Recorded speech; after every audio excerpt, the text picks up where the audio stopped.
Now, Dennie, doesn't it seem like every advert or film you watch these days has some kind of clever trick or effect in it? Yeah, I know what you mean. It's great to use special effects and tricks, but they can't be too cheesy. And you can't just add things for the sake of it. Yeah, because then it just becomes a gimmick. If the content and script writing aren't up to scratch, it just doesn't work. Well, some of the student work here has won many admirers and even a Virgin Animation Award. So sit back and enjoy them, because they really are great.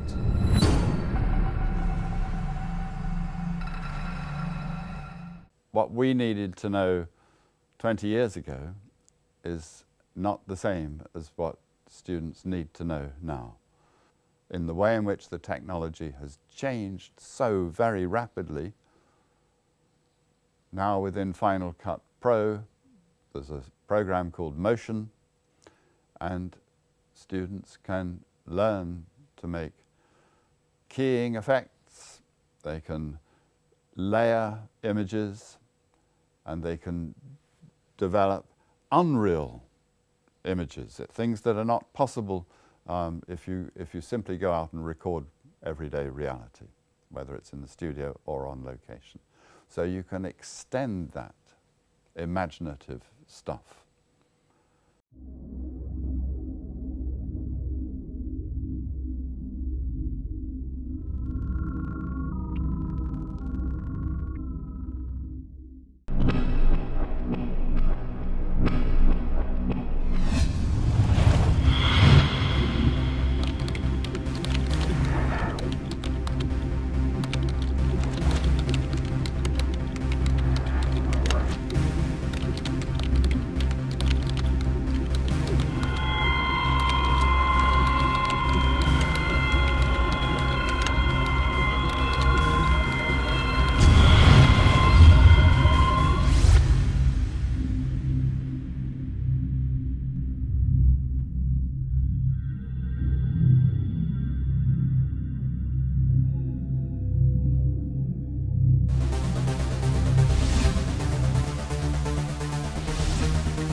I think one of the things with animations which people don't appreciate is the huge amount of time that goes into them. I mean, when we set students' animation projects at university, sometimes it can take them months and months just to produce a few minutes of work. But if you compare it to the amount of work that, say, goes into a documentary, those few minutes, 3, 4, 5 minutes can take just as long, if not longer, than the time it takes to put together maybe a 45-minute, hour-long documentary. It's painstaking work, but if it's done properly, the final effects can be stunning.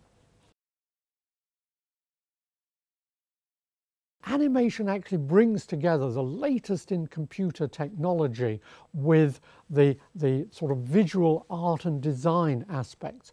That's the exciting part. It's in interdisciplinarity that we have the future.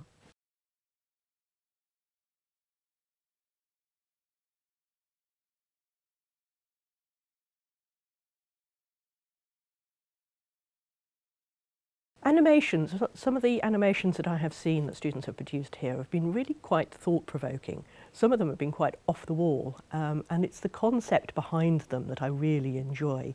They give such a different perspective, and quite a challenging and sometimes very unsettling perspective on the view of the world.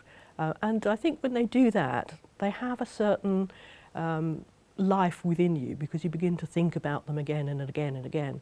Often documentaries are, animations are seen as short, but in fact they can live a long time if they're done very well and they have a very strong concept behind them.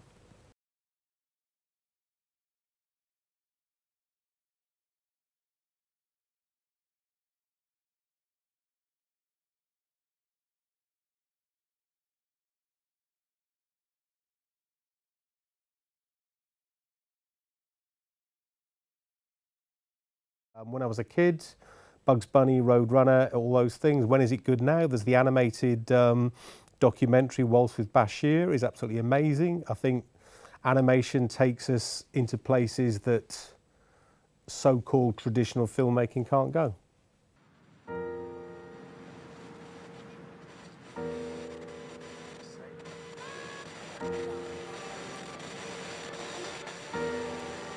Now the Soviets themselves may, in a limited way, be coming to understand the importance of freedom. You can't stifle or suppress people's desire for liberty.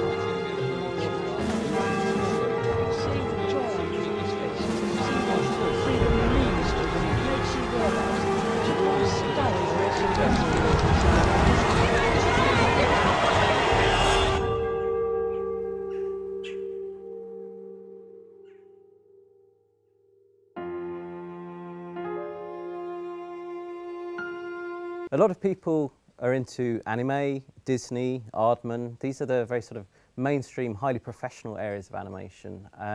On our course here, we encourage students to develop a range of interests in animation, to look at a range of inspirational sources, filmmakers, artists, more alternative animators. A lot of students and myself are very interested in animators such as Michael Dudok de Wit, amongst others.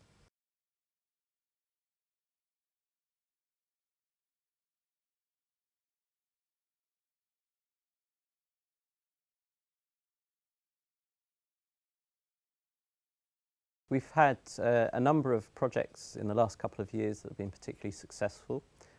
Several of our students have gone straight on to employment, including Passion Pictures and NBC Universal. These include runner jobs. This is an entry-level job, as well as internships.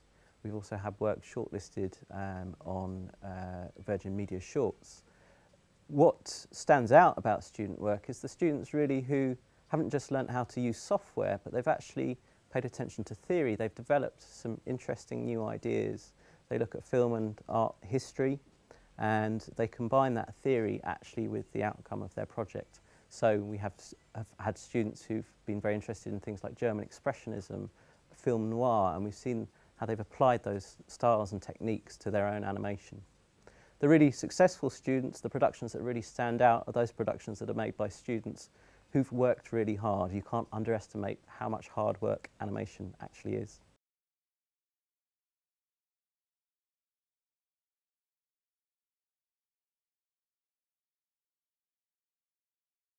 We've seen a big growth in the UK visual effects industry. It's particularly buoyant at the moment. Companies such as Double Negative and Framestore are employing hundreds of people. A lot of people progress onto visual effects from training in animation. Visual effects and compositing is actually a different discipline.